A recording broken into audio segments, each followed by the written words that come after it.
2-3 минуттай жаңағы айранымызды құйғаннан кейін араластырып отырсақ, міне сүттің бетіне іртік-іртіктер шығып, міне сүтіміз бұзыла бастайды.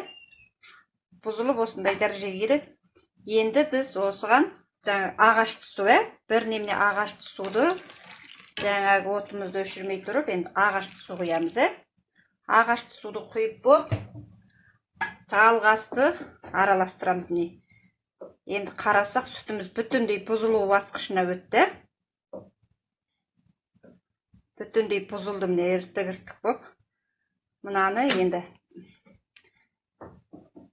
осындай дәрежеде болды. Енді бұны 1 минуттай араластырсақ болды. 1 минуттай ғана араластырып, міне сүт бірақ бұзылды.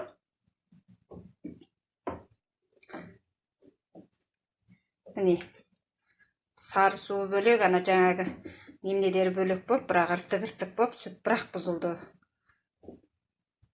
Енді мынау сол қайнап, қайнағаннан кейін сол жаңағыны араластырып тұрып, 1 минут мөлшерінде араластырып тұрып, содан кейін отымызды өшіріп, жалғасты біраз 1-2 минут тағы да араластырамыз.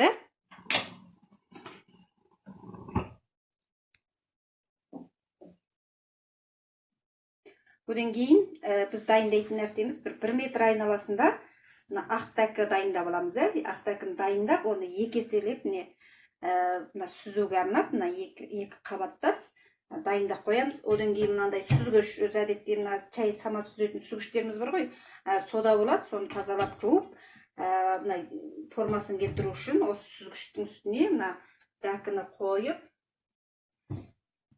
одан кейін енді осының үстіне жаңағы ірімшігімізді құямыз.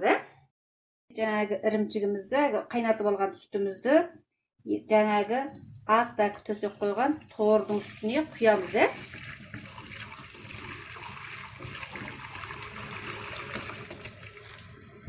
Суы болды, енді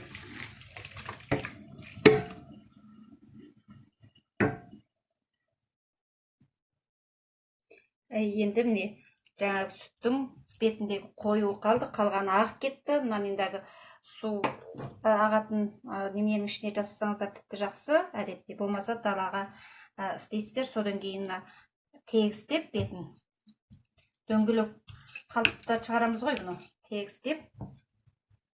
Содан кейін бұны бетін бетіп жауып аламыз, жауып.